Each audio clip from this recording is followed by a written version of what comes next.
Jaz sem imel ene sanje, dva tedna nazaj, ko sem tako sanjal, da hodim nekje, pa da iščem nekaj za čevlje, en tak plastični del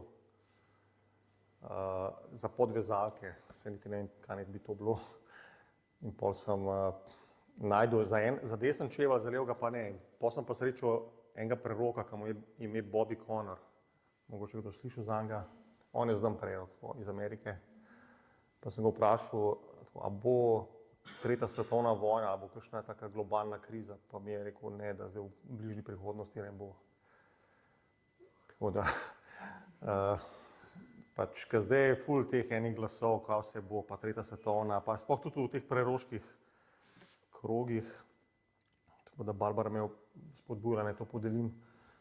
Že včeraj, ker smo imeli sestanek mednarodni pa to, ampak ni bilo časa, tako da jim bom napisal. Ker dobro je, da ja, če imaš perspektivo, da se bo nekaj ful slabega zgodil, boš čisto drugače živel, kot če imaš perspektivo upanja.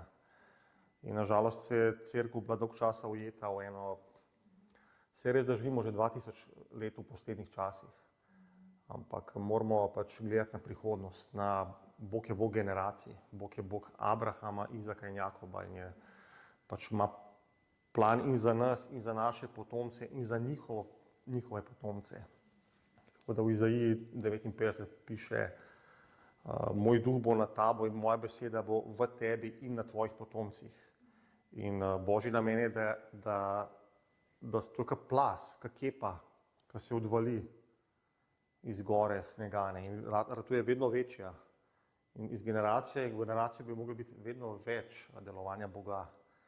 Tako da, če pravilno hodimo z Bogom in predamo to naprej naslednji generaciji, ali v naravnem našim otrokom, ali pa tudi ni nujno, da so otroci, ampak ljudje, ki pridejo novi v cerkev, naslednja generacija, duhovnim sinovom, bo mera milosti, mera mazidenja, mera moči šla naprej, se podvajala oziroma razmnoževala. Tako da Elizej je dobil plašč od Elije, in mu je rekel, preden je šel v nebo, kaj ne hočeš, da ti storim, ga je vprašal Elija. Je rekel, daj mi dvojno mero tvojega duha, tako da on je hodil pol v dvojni meri mazilenja, v katerem je Elija hodil. In tudi, če preštejemo v Svetem pismu, je naredil dvakrat več čudežev, kakor Elija. Tako da Božji plan je, da se stvari pomnožijo in hoče pomnožiti stvari v naših življenjih in za naprej, ki jih predajamo. Tako da Jezus je tudi pomnožil samega sebe, v bistvu to, kar je imel, je dal 12 in pol 70 in pol je rekel, pejte in oznanite in naredite narode za moje učence. Tako da se Božje kraljestvo vse množi na zemlji. Začelo se je z enim Božjim sinom, ki je bil Jezus Kristus in on je bil Bog in človek. Ampak on nas je naredil, on nas je posinoval in nas dela za Božje sinove. In hoče, da se njegovo kraljestvo širi kot kvas, da prekvas celo zemljo.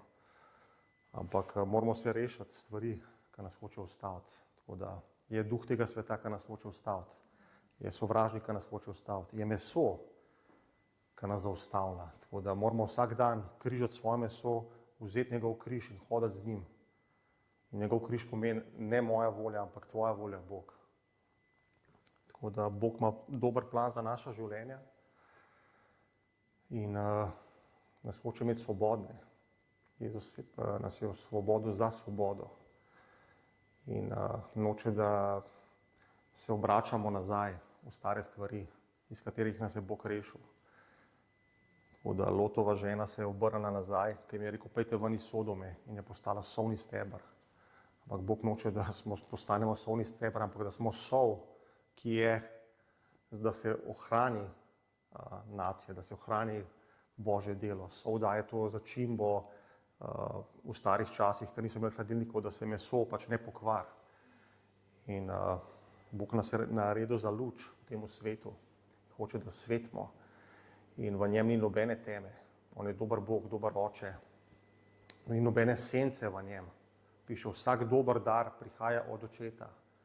In včasih mi, kad imamo kakšne slabe izkušnje v življenju, mislimo, da je v Bogu tudi določena tema, ker gledamo na Boga čez to lečo, čez ta očala naših izkušenj življenjskih. In pol mislimo, da je Bog tak pa tak, da ima določena senca v Bogu. Ampak Bog je dober Bog, v njem ni sence. Bog je čista luč, Bog je popolna ljubezen in je dal svojega sina na nas. In v Jezusu Kristusu je uničil vsako zlo, vsako delo hudiča, vsako prekletstvo. In vse, kar je prvi človek zgubil, Adam, je drugi človek, ki je drugi Adam, je dobil nazaj, to je Jezus Kristus. Tako da moramo se mu predati naša življenja, moramo mu slediti in moramo delati s tem, kar imamo. To, kar mi je Bog dal, to, kar mi je... Mogoče misliš, da nimaš veliko, ampak v tem, kar ti je Bog dal, bod zvest in Bog bo to pomnožil v tvojih rokah, in v duhovnem, in v naravnem. Tako da nazadnje, ko smo gledali besedo, ko je Jezus poklical prve učence, pač oni so bili zafrustrirani, ker niso nič ujeli, ampak so vsem delali s tem, kar so imeli. Pač te mreže, ki so jih imeli, so jih prali, čistili, niso pustili vsega. Ne. In potem je Jezus prišel in je rekel, pejte na globoko, vršite mrežo. Ne. In so imeli tako lov, ki ga nikoli niso do takrat ujeli. In verjamem, da nam Bog hoče to dati, da nam hoče dati ulov v naših življenjih, da hoče ta mesta, kjer smo se matrali, spremeniti v mesta ulova. Do te mere, da bojo mreže začele pokati in se trgati. In oni so imeli tako ulov, da so mogli druge ljudi poklicati, da jim pomagajo. Če ne bi so se začeli potapljati. Tako da veličina Božjega blagoslova je toliko velika, je toliko težka, da če ne boš delil, se boš začel potapljati. Tako da ni dobro, da smo sebični, ampak da to, kar nam Bog daje, dajemo naprej. In ko začneš dajati, ko začneš sejati, ti bo Bog pridodajal več in več in več. To je duhovni zakon. Tudi v naravnem, ko sejaš, vsako seme nosi moč in potencial, da se množi po svoji vrsti. To je zakon iz prve Mojzesove, ki bo veljal do konca sveta. Bog je rekel, dokler že po potopu, da bo do konca veljal zakon setve in žetve. No, vse se razmnožuje po svoji vrsti. Se pravi, vsako seme proizvaja sad po svoji vrsti. Tako da, če sprejemam seme Božje besede, seme tega, kar Bog dela, je seme Kristus, ki je v nas, upanje slave.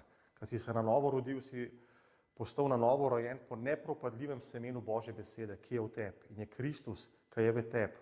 In to seme raste. In Bog in Božji sin v tebi raste, Kristus raste. Tako da moramo pustiti, da to seme, ki je v nas, raste do polne doraslosti. In je proces. Pač stvari se ne zgodijo čez noč. Tako da včasih mi ne vidimo kakšnih rezultatov ali obljub, ki jih vidimo v Božji besedi in lahko ratamo zafrustrirani zaradi tega, kje si Bog, zakaj se pač ne dogaja. Ampak včasih je to obdobje hibernacije, pač rasti, ko seme dela na skritem. Je obdobje, ko gremo čez puščavo, preden pridemo v obljubljeno deželo.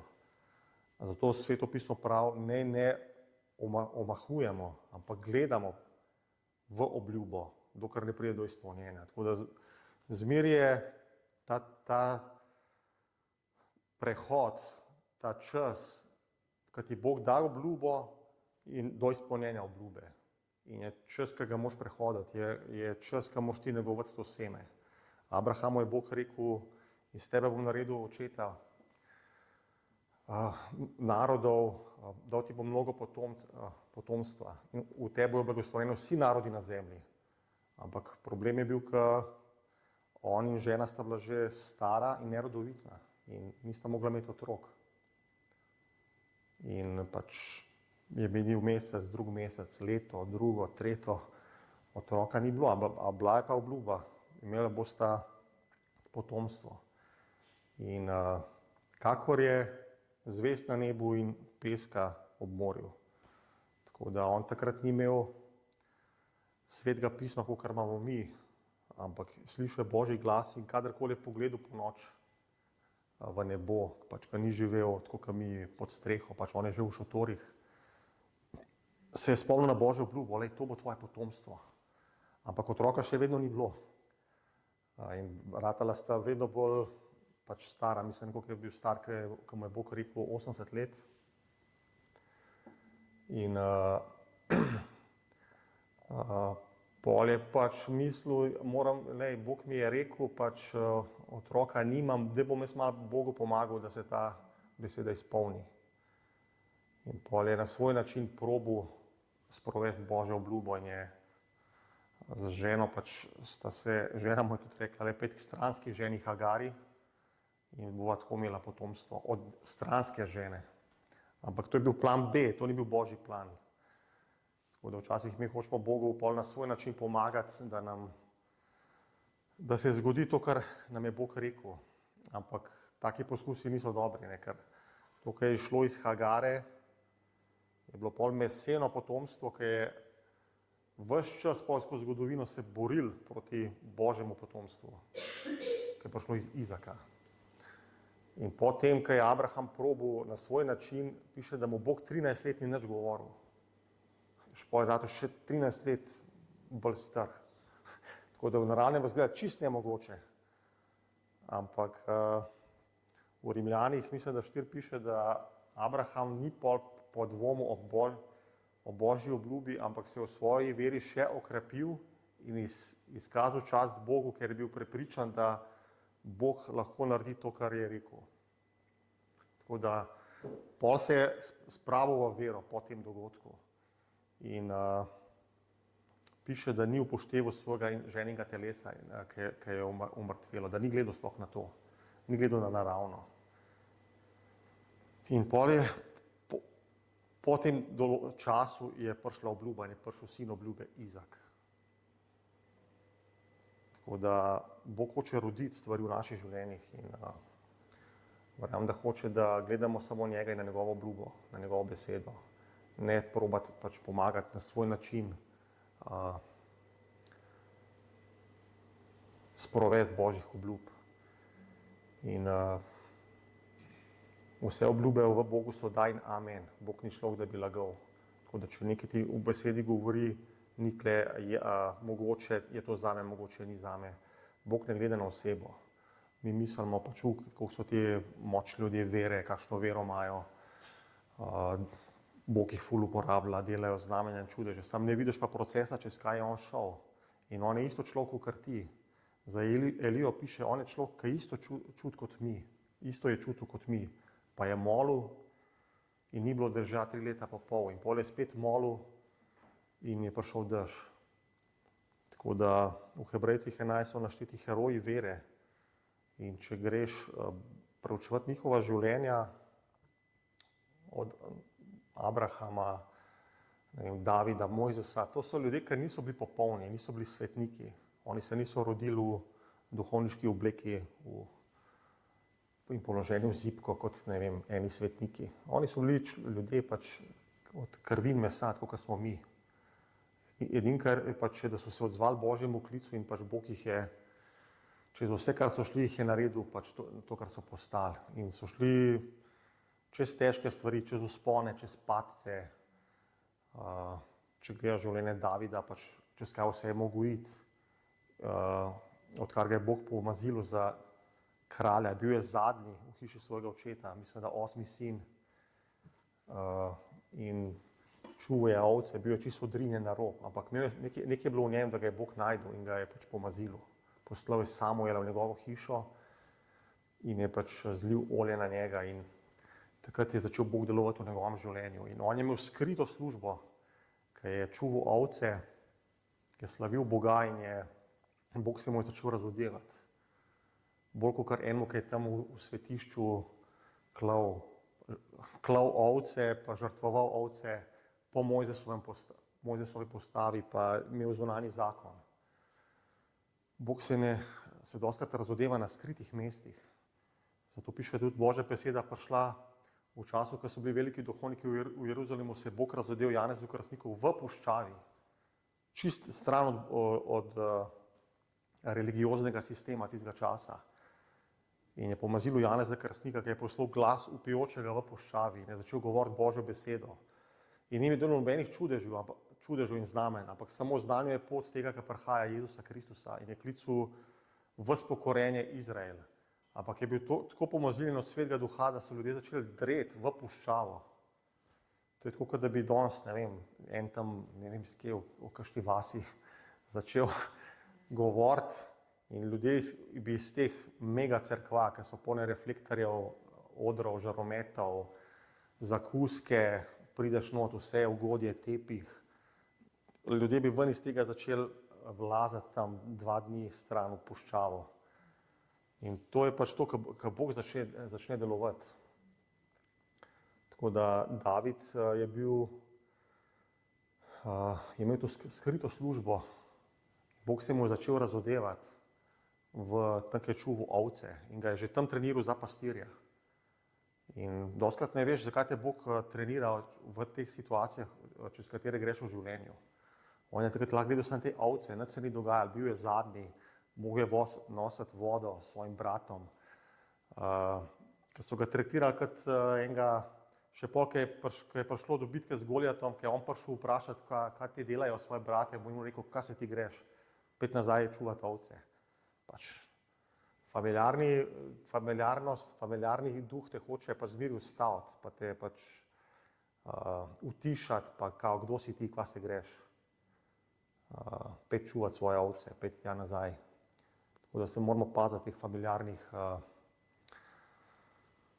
kad je tudi Jezusa piše v evangelijih, da mislim, da v Markovem evangeliju v enem trenutku, da njegova družina mislila, da se mu je odrolala, da se mu je zmešala in da so ga hoteli odpeljati nekam stran. Tako da familiarnost te vedno hoče ustaviti, ampak Bog nas kliče ven iz tega. In je proces, ne? In David je pol v tem času, ki je pač slavil na skritem, ga je že Bog pripravljal za to, kar ga čaka. In piše, da je že v tem času je on ubil medveda, ubil leva, ki so prišli proti ovcam. Imel to pastirsko srce, ni mu bilo vseeno, kaj se dogaja z ovcami, kaj se dogaja z ljudmi. In Bog je videl nekaj v njem. To je človek, ki je po mojem srcu. In tako, kot čuva te ovce, bo čuval enkrat moje ljudstvo. Ampak je bil dolg proces, da je prišel do tega. In se je dotikal stvari v slavljenju, ki še mi danes odkrivamo. In Bog mu je razodel duhovništvo, ki je bilo pred njegovim časom. In razodel mu je, da je Bog trojedin Bog. V tistem času so Izraelci imeli razoditev, da je Bog en Bog, ampak David je rekel, Gospod je rekel mojemu Gospodu v psalmu. Tako da imel je in preroško službo, in kraljevsko službo, in sodniško službo. In je veliko iz nebes downloadil stvari in glede Jezusa, glede Mesije, glede kraljestva, glede preroštev, glede slavljenja. In to je bila vse ta skrita služba, ki mu je Bog dal. In tudi pol, ki je bil pomazilen za kralja, najprej je mogel iti čez veliko preganjanje od Savla, ki je trajalo dolg časa, preden je nastopil v kraljevsko službo.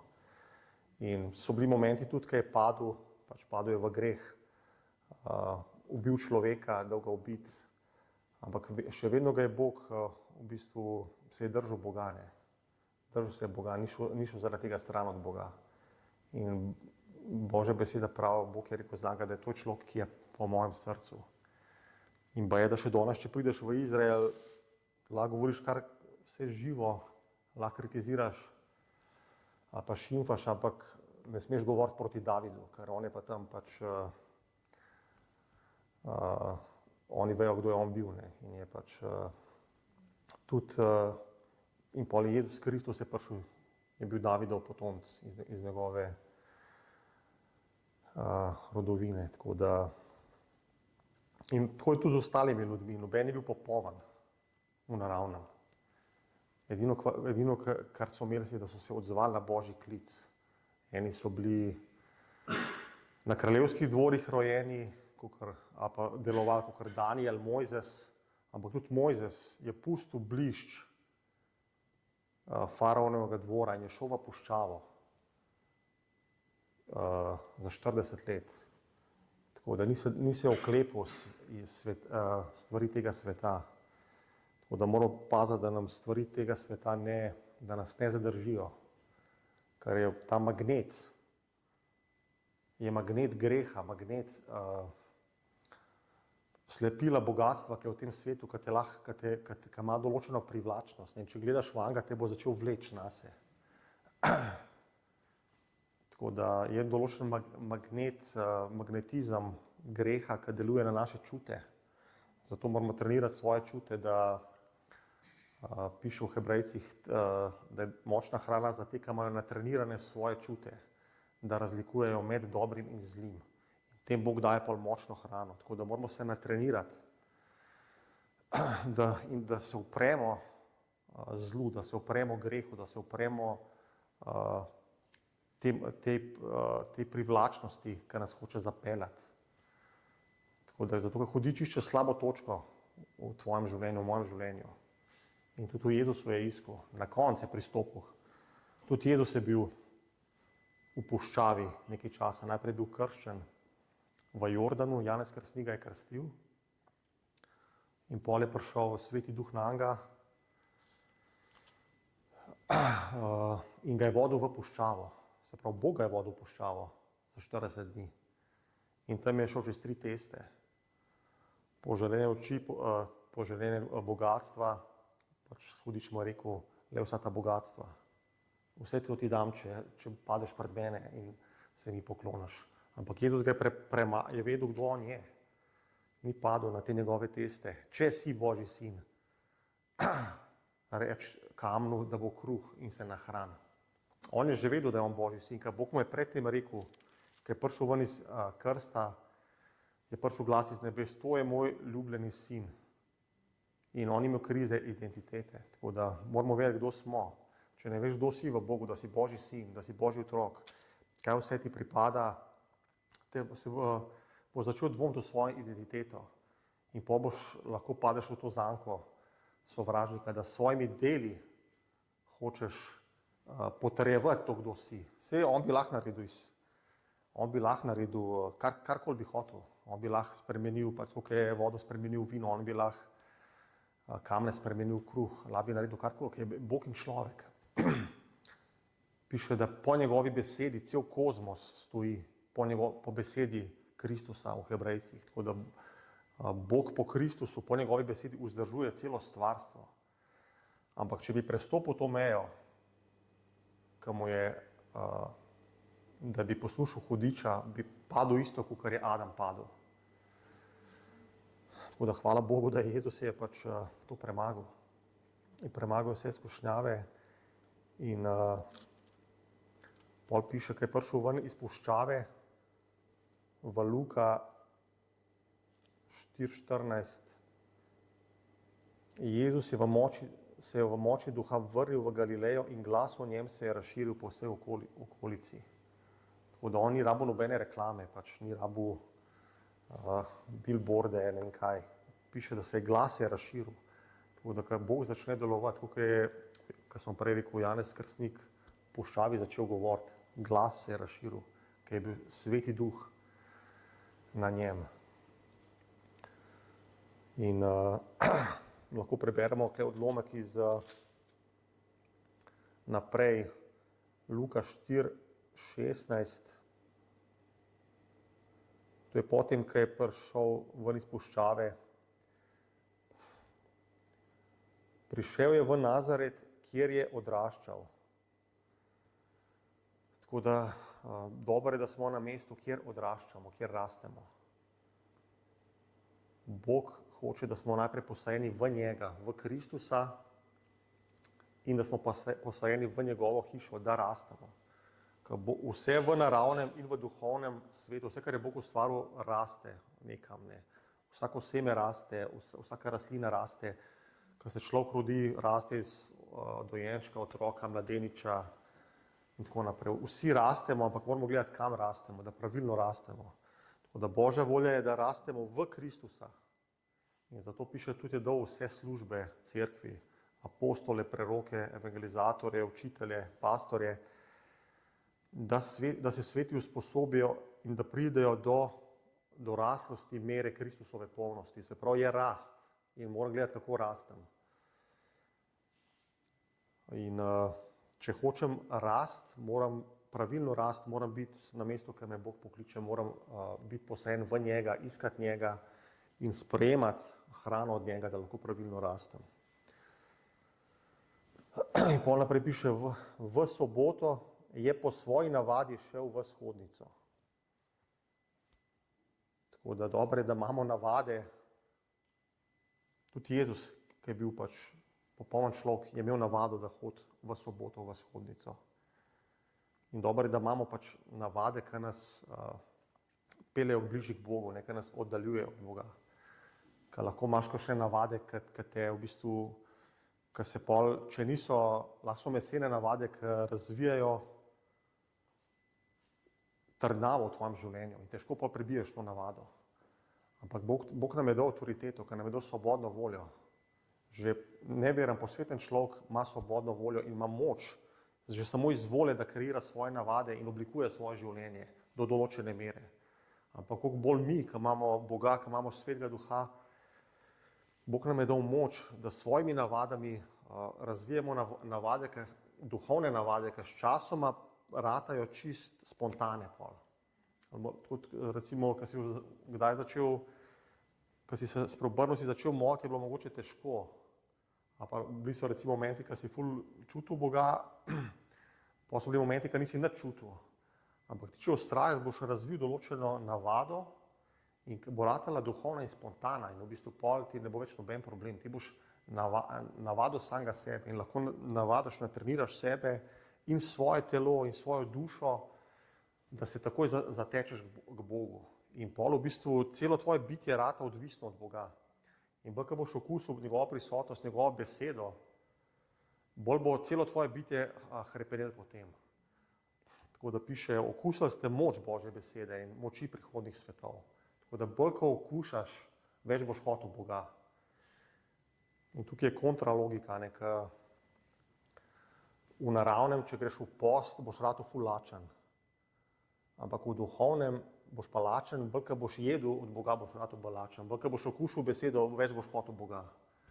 Tako da moramo pač se znebiti posta Božjih stvari. Moramo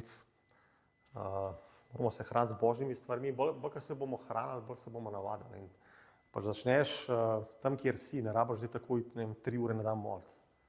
Ampak na tej točki, ki si, začneš, če moraš 10 minut, 15 minut slavljenja in pol dodajaš. In Bog se ti bo bolj in bolj razodeval in ti pridodajal stvari. Ampak je dobro, da razvijamo te navade in to ne samo v soboto, recimo, ne samo v nedeljo, pač, da sem pobožen, da imam eno pač masko pobožnosti, ampak da imam dnevno navado, pač dnevno navade, da se učim hoditi z Bogom. In Bog bo to videl. In Bog bo to pač, to, kar delaš na skritem, bo Bog videl in se ti bo začel razodevati. To, kar se je David učil na skritem, tam med unimi ovcami. In pol piše naprej, vstal je, da bi bral in podali so mu zvitek preroka Izaija. Tako da dobro je, da imamo dobro, da beremo Božjo besedo na mestu, kjer nam se Bog postavil in da imamo nekoga tudi, ki nam podaja pač besedo. Njemu so podali zvitek Izaije, ker Bog je vzdignil službe v cerkvi, ki podajajo Božjo besedo. Tako da oboje je potrebno in da mi nekdo podaja Božjo besedo, ki je že vzpostavljen, ki ima službo ali učiteljsko, ali preroško, apostolsko in da tudi sam najdem Božjo besedo, ker pol naprej piše, odvil je zvitek in našel mesto, kjer je bilo zapisano. Tako da moram tudi določeno besedo sam najdeti. Svojo dnevno hrano moram sam najdeti. Odpreti besedo, reči, Bog vodi me, Sveti Duh, da mi besedo za danes in pač iti v Božjo besedo. In tudi, če ne razumem, se ne smem ustaviti, ker Bog mi bo odprl razum, ampak moram vztrajati v Božji besedi. Tako da Božja beseda je večdimenzionalna. In tudi, če recimo, jaz sem slišal en citat že 100-krat, ki ga slišim 101-ič, mi Bog lahko čisto nekaj novega odpre in ne samo, da mi odpre razumevanja, tudi vstopam lahko v to besedo. In to je ta moč Božje besede, ki je neomejena, ki je duh, ni samo črka, črka ubija, ampak duh je duh in življenje v besedi. In je tako kot diamant, ki ga pogledaš iz drugega kota, v izbiri drugače vidiš prizmo in to svetlobo, ki gre čez njega. Tako da moram brati Božjo besedo in tudi pusti, da Božja beseda bere mene. Ker piše Jakob, da gledajte se v ogledalo Božje besede. In ko jaz berem Božjo besedo, tudi beseda začne brati mene, moje življenje. In vidim kaj, kar ni uravnano z Božjo besedo v meni in se lahko takoj uravnam. Spet, pač mi dostakrat v naravnem, eni bolj, eni manj, gledamo ful v naravno ogledalo, pa se pač uštimavamo navzven. Pač en spol mogoče malo manj, en malo več. Tako da pač pač gledamo dostakrat navzven, kako izgledamo, pa se uravnavamo. Ampak blagoslovljen je človek, ki to isto dela tudi čez Božjo besedo in se uravnava. Zato, ker to navzven pač mineva, pa zunanji človek razpada, propada. Vse je dobro, da skrbimo za zunanjega pač človeka. Zdaj, če bi vsi izgledali, kot Janez Krstnik v Pošavi, tudi ne bi navzven, bilo ljudje lahko bežalo od nas, ampak blagoslovljen človek, ki se uravnava za Božjo besedo in je to notranje delo, ki je večno. Je ta notranji skriti človek srca, piše Peter. Je hidden man of the heart, skriti človek srca. In ta človek je večen. In Pavel pravi, čeprav naš zunanji človek razpada, se naš notranji obnavlja iz dneva v dan. In moramo gledati na notranjega človeka, da ga uravnavamo z Bogom in z njegovo besedo. In piše, odvil je zvitek in našel mesto. Tako da, kjer je bilo zapisano, Duh Gospodov je nad menoj, ker me je mazilil, da prinesem blagovest ubogim. To citira iz Izaije 61. Tako da verjamem, da bolj, ko bomo rastali v Bogu, ko bomo na mestu, ko nas je poklical, bolj nas bo Bog mazilil z njegovim duhom. Poslal me je, da oznanim jetnikom prostost in slepim vid, da pustim zatiranje na prostost, da oznanim leto, ki je ljubo Gospodu. Tako da je to maziljenje, ki ga Bog hoče dati cerkvi. Sta dve vrsti maziljenja. Eno maziljenje, ki je v tebi, v meni. Je to notranje maziljenje. Ko piše apostol Janez, v vas je maziljenje, ki vas uči vsega. In to je maziljenje, ki te uči, ki te vodi dnevno, da živiš dnevno pobožno življenje. Je maziljenje, ki te uči vsega v tebi. Ampak tukaj govori o Gospodovem duhu, ki je nad menoj. To je pa drugo maziljenje Svetega Duha za delovanje v službi drugim ljudem. In piše zato, da je pač oznanem blagovest, se pravi evangelij ubogim, da oznanim jetnikom prostost, slepim vid, se pravi je služba osvobojenja, to je nadnaravna služba Svetega Duha, ki Bog osvobaja, ki Bog ozdravlja slepe, spusti zatirane na prostost. In to je to maziljenje, ki Bog hoče, da nam ga da v vedno večji meri. In Bog noče, da operiramo brez tega maziljenja, kadar gremo ven do ljudi. Ker Jezus je rekel učencem, ne narediti nič, dokler ne boste odeti v moč iz višave in pol boste moje priče. Tako da Bog nas hoče odeti v moč iz višave, v moč Svetega Duha. In to se zgodi na binkoštni dan. In Bog nas je, verjamem, da smo tukaj vsi, ki smo krščeni v Svetem Duhu. Če kdo ni krščen, je lahko krščen danes, lahko molimo. In je to mera duha, ki si jo sprejel. In v tej meri moraš rasti, se moraš izpolnjevati dnevno s Svetim Duhom. In pol boš lahko hodil v moči evangelija in v znanju prostosti jetnikom. Pač je veliko ljudi, ki so ujeti v tem svetu. Mislim, v bistvu je vsak ujet, ki ne pozna Boga. Tudi če ima zgleda popolno življenje navzven, so pač spone greha, v katerih so ljudje ujeti. Jezus je rekel, vsak, kdor greši, je suženj greha. Ti ne moreš biti, tudi če si, ne vem, predsednik najmočnejše države na svetu, če nisi v Kristusu, si še vedno suženj greha. Tudi če imaš, ne vem, koliko denarja na računu, če imaš milijarde, ti si še vedno suženj greha, dokler te sin ne osvobodi. Tako da so ljudje, ki so pač ujeti v spone tega sveta, v spone demonske spone, v spone greha. In Bog jih hoče osvoboditi, ampak deluje čez svoje telo, čez svojo cerkev.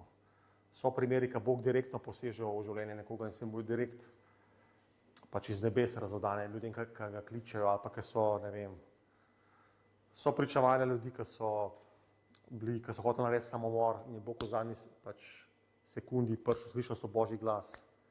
To se dogaja, ampak to je pač, to so bolj izjeme kot pravilo. Ne? Bog deluje čez svoje telo in hoče, da mi prinesemo evangelij ubogim, da mi prinesemo osvobojenje, da mi prinesemo Kristusa. In zato nas je pomazilo in nam dal avtoriteto. In da pustimo zatiranje na prostost, da oznanimo leto, ki je ljubo Gospodu. Se pravi, in tukaj v spodnji piše sprejemljivo leto Gospodovo. Tako da mi tudi cerkev ima to avtoriteto, da oznanja čas Boga, da oznanja leto Gospodovo. In Bog nam hoče dati cerkev avtoriteto, da spreminja čase. Tukaj Jona, pač Jona je, Bog je poslal, da oznan Ninivam, da se morajo spokoriti. Ne. Oni so imeli čas, prišel je čas sodbe na to mesto. Ampak se je spremenil čas, zato ker je Jona prišel in je spremenil čas, je prišla milost in ljudje so se spokorili. Od najvišjega do najmlajšega. Vsi so šli v post, celo krave, pa živina so jih dali v post in kralj se je ponižal, ker je slišal, da prihaja sodba. Tako da se je spremenil čas.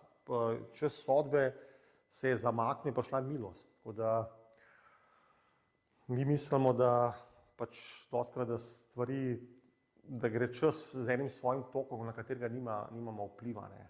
Sploh ko vidimo, da zlo narašča, vojne, hudobni ostanejo. In zdaj to tako more biti. To ni res. Pač Bog nam da avtoriteto, da molimo in največja prebojenja so se dostikrat zgodila na področjih, ki je bila največji kaos, največja tema. Tudi v Ugandi, iz Alojzi prihaja, 30 let nazaj je bil masakr, to je bilo na 100 tisoče mrtvih, pač etnične vojne, zlo je bilo pač povsod.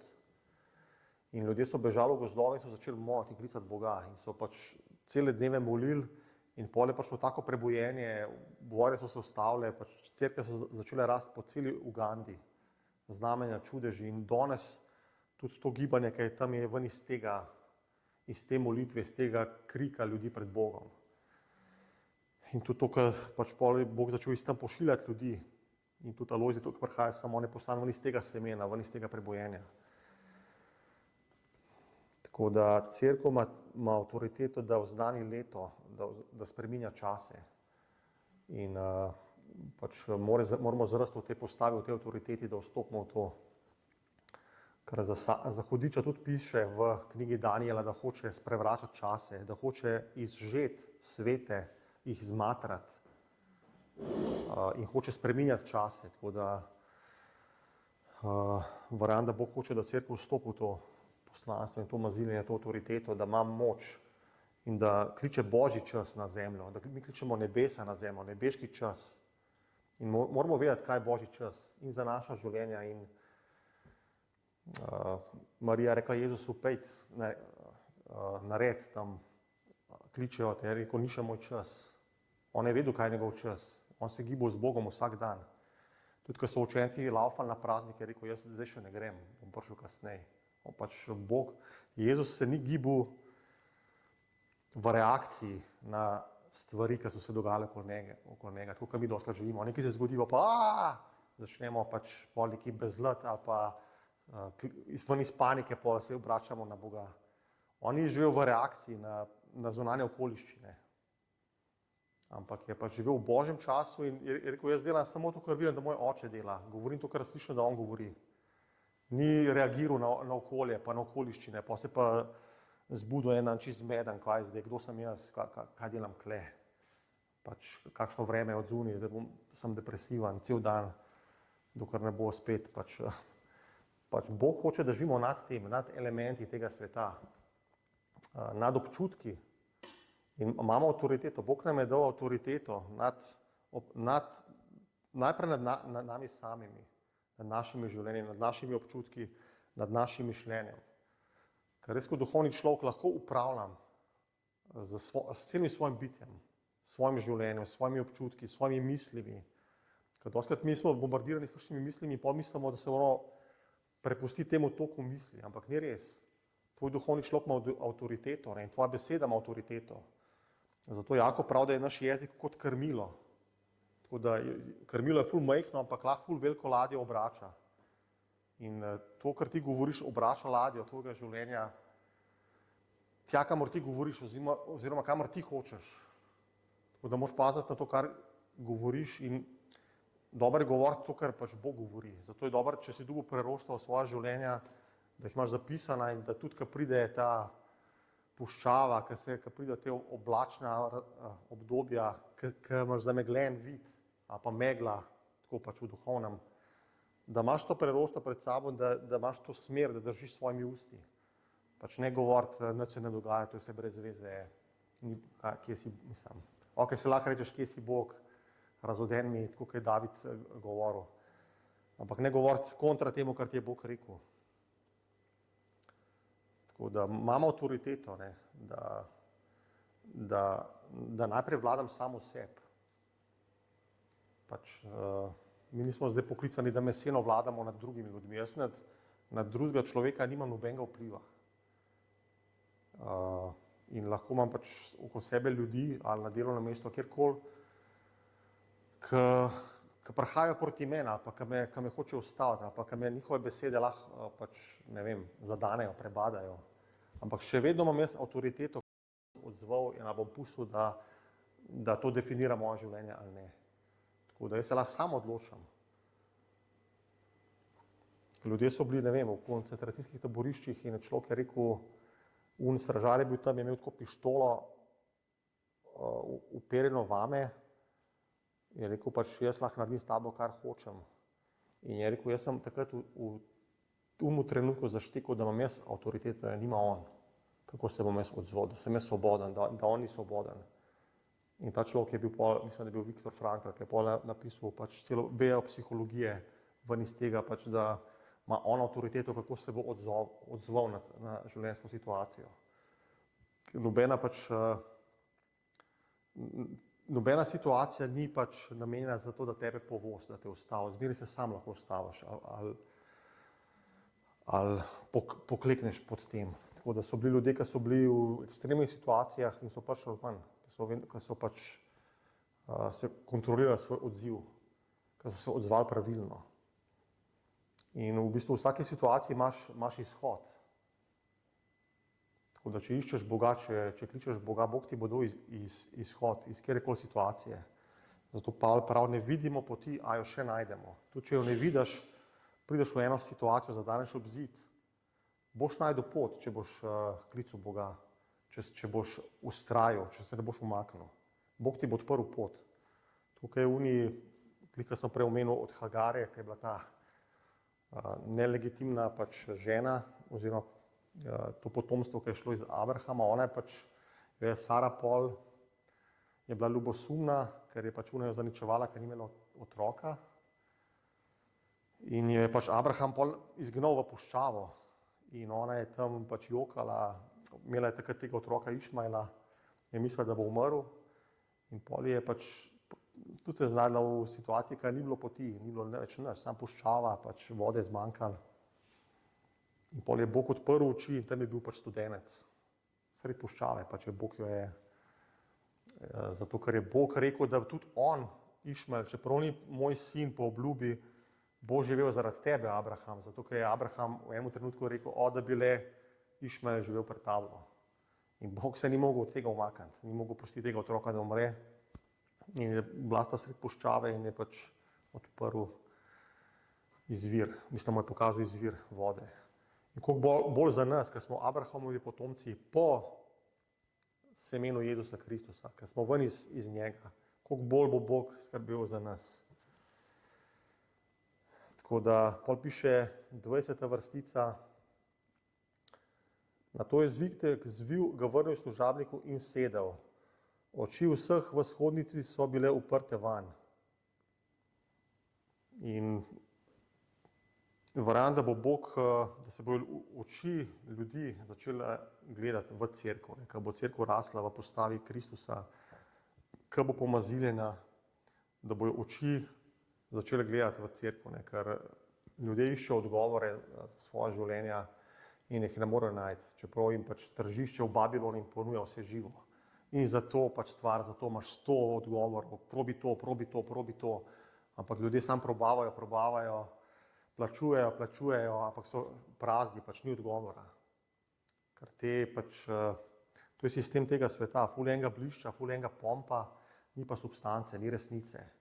Ok, so v enih stvarih lahko pomagajo pač določene stvari, ampak ni življenja noter. Življenje je samo v Kristusu. In ko si v Kristusu, ima življenje. Kdor ima Jezusa, ima življenje, kdor nima Jezusa, nima življenja. In več, ko bo življenja Boga v nas, bolj bojo ljudje začeli gledati na nas in bojo videli, ti imaš nekaj, kar jaz nimam. Je življenje, ki ga vidim v tebi.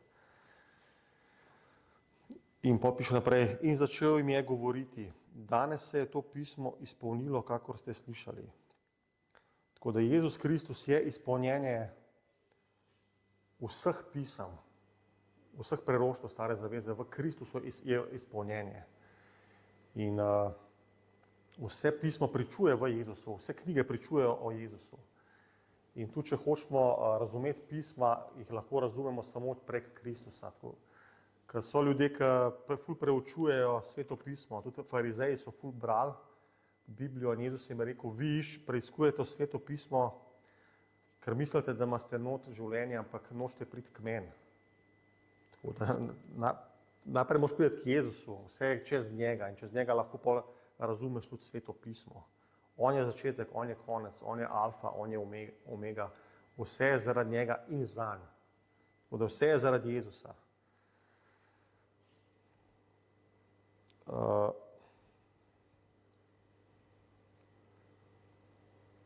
Po 22. vrstica, vsi so zanj pričevali, čudili so se beseda milosti, ki so prihajale iz njegovih ust in govorili, ali ni to Jožefov sin.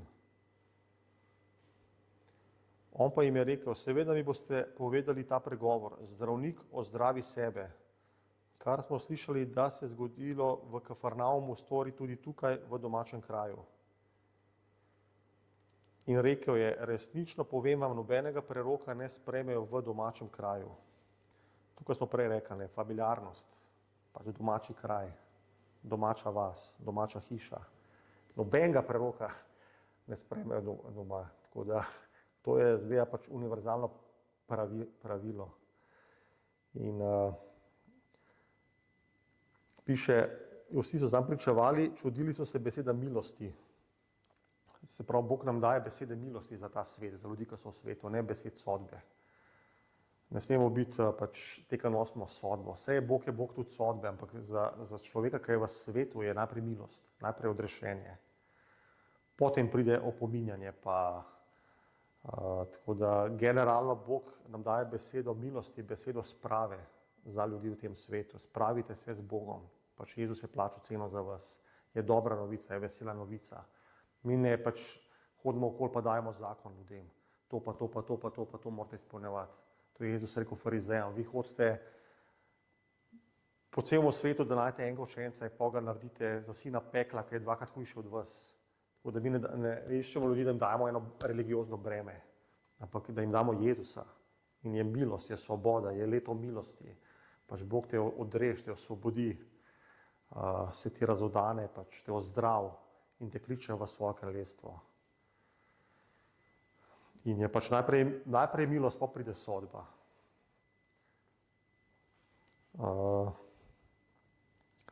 Tako da on je vkleo znalo, kdo on je, da je to on, da se je to pismo izpovalo, ampak kaj se je zgodilo? Tako je ta familiaren duh prišel, a nisi ta pa ta, Jožefov sin, pa od Marije, pa to so tvoji bratje, pa bratranci, ti si mizar, kaj boš ti nam tukaj govoril? Kaj mislim? Tako da ta familiarnost dostikrat hoče ubiti delovanje Boga, tako da moramo pač gledati na Boga, ki je v nas in ki je drug v drugem. In dostikrat je tudi, ko Bog pokliče ljudi, ki se odrešijo, ki se spreobrnejo, prvi test je test tega familiarnega okolja. Ko pride preganjanje znotraj pač ali družine ali teh bližnjih. Kdo pa si ti, kaj se zdaj greš, kakšen Bog? kakšen Bog, kakšna Božja beseda, kakšen sveti duh. Pejtke, čuvi ovce, tako kot je do zdaj delal. Tako da, ampak mi se dostakrat pol trudimo in bolj, se trudiš, lahko je slabše. Ker Jezus je rekel, nobenega preroka ne sprejme v domačem kraju. Če ni en, da ga bojo sprejeli. Čeprav je čas obiska tudi za naše bližnje, za naše domače, ampak je v Božjem času. In dostakrat se moraš ti odvojiti od tega okolja, iti z Bogom in pol bo Bog njih obiskal. Ob svojem času. Če se pa ti jaz trudim nekaj pač na svojo moč, ne bom nič dosegel, sam matro se bom. In piše pol naprej, resnico vam govorim, veliko vdov je bilo v Izraelu v Elijevih dneh, ko se je nebo zaprlo za 3 leta in 6 mesecev in je nastala huda lakota v vsej deželi. Toda Elija ni bil poslan k nobeni izmed njih, razen k vdovi v Sarepto na Sidonskem. Tudi veliko gobavih je bilo v Izraelu v času preroka Elizeja, pa ni bil izmed njih očiščen noben razen sirca Namana. Tako da je velike potrebe okoli nas, ampak moramo vedeti, kam smo poslani. Tukaj pač da primer iz časa Elija, ki je bila suša, ki je bila lakota 3 leta in pol.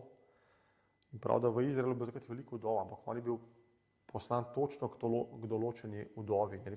Bog mu je rekel, pejdi tja, ona te bo hranila. Najprej ga je poslal k potoku, ker so ga ptiči hranili, krokarji. In Bog se je to obdobje končal, potok se je posušil in je rekel, pejdi k tej vdovi. In moramo vedeti, kam smo poslani. Tako, če se mi sami sebe pošiljamo in če smo sami vidimo potrebe ljudi okoli sebe in laufamo sem pa sem, se bomo zmatrali. Tudi pač Bog nas ne bo mogel uporabiti, bomo sami sebe zmatrali. Moramo vedeti, komu smo poslani in kdaj smo poslani.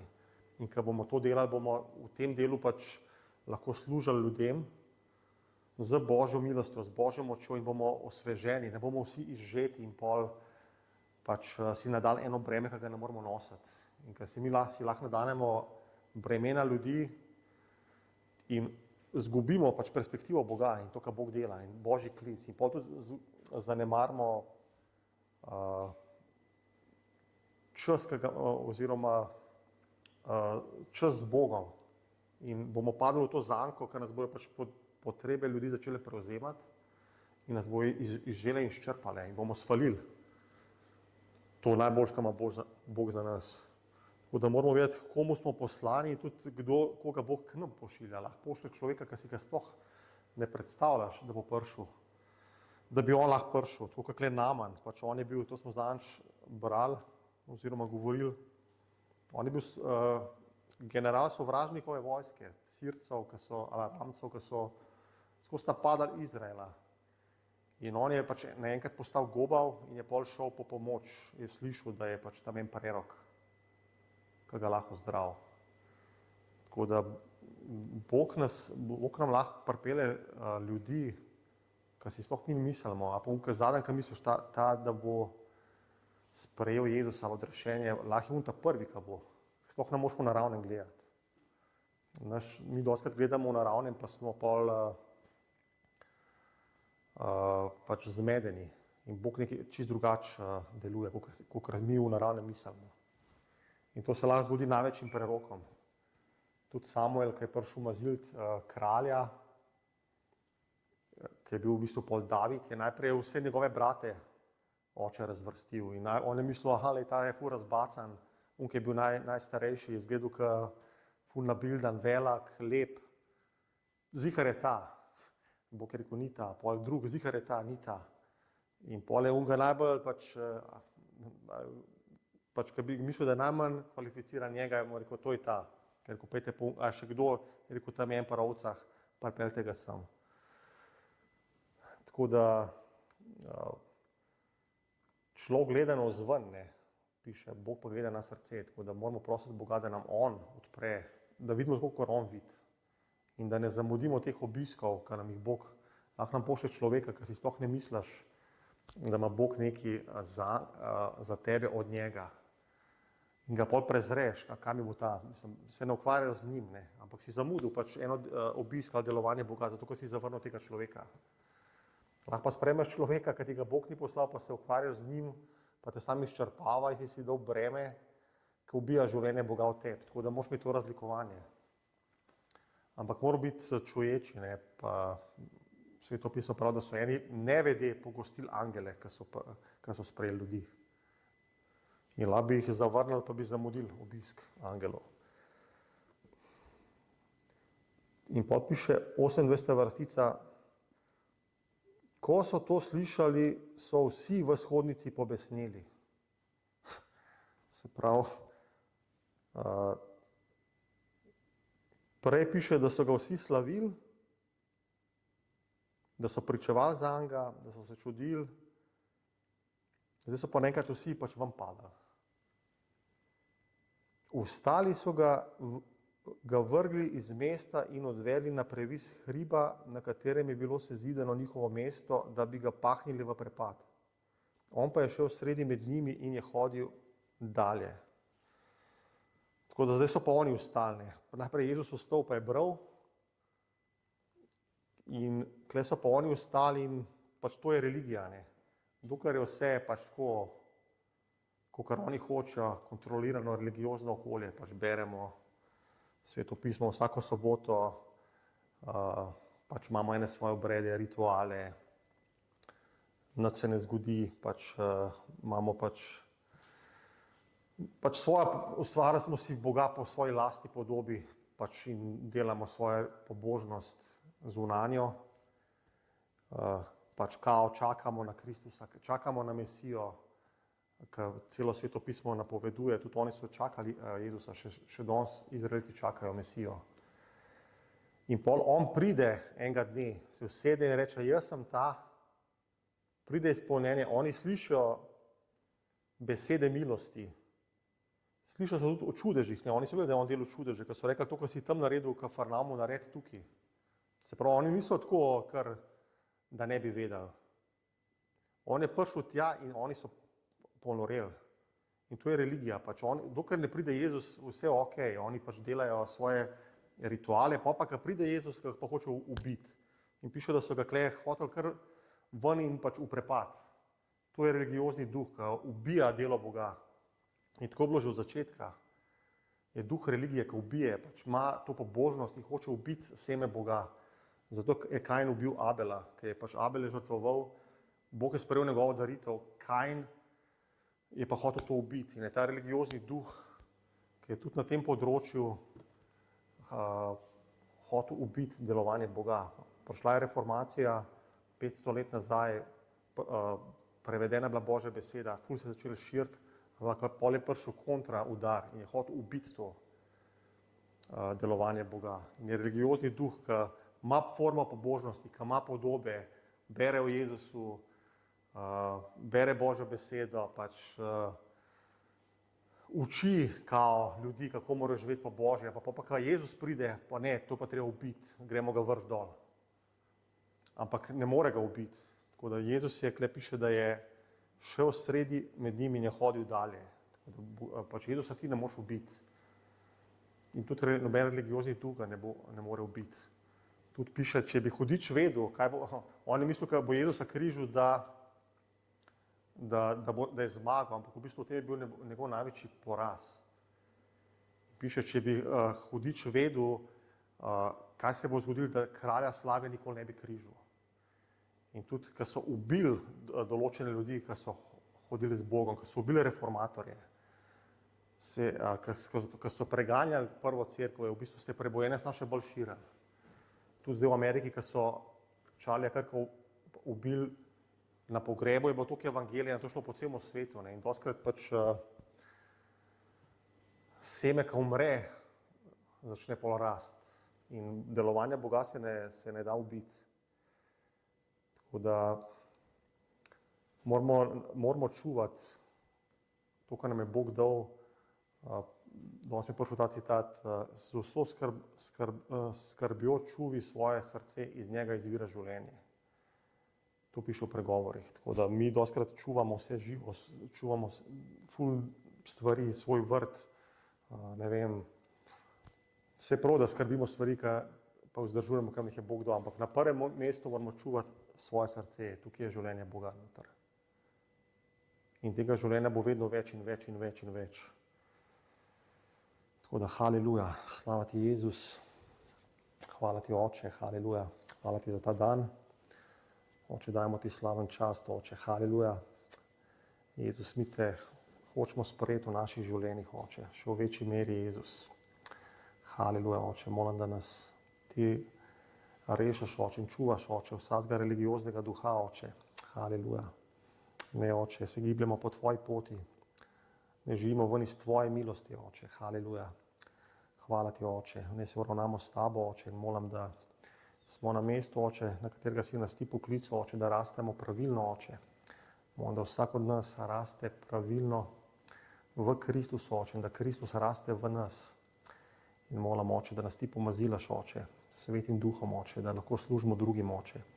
Dajmo znanemo, Oče, evangelijo, Oče, da prinašamo svobodo, Oče, in ozdravljenje, Oče. In vid slepimo, Oče, da oznanjamo tvoj čast, Oče, tvojo milost. In molim, Oče, da nam daš besede milosti, Oče, za ta svet, za ljudi, ki so v tem svetu, Oče. Oče, da ne bomo govorili črke, Oče, ampak besedo življenja, Oče, duha in življenja, Oče. Da nam daš besede, Oče, ki se bodo dotaknili src ljudi, Oče, haleluja, ki bojo ozdravile, zvezane in potrte v srcu, Oče. Hvala ti, Oče, ne bo tvoje maziljenje na nas, Oče, na naših ustih, na naših rokah, na naših nogah, Oče. Hvala ti, Jezus. Hvala ti, Oče, in hvala ti, Jezus. Dajmo ti slavo in čast, Oče, mi se ti predajamo popolnoma, Oče. Haleluja. V imenu Jezusa. Amen. Haleluja.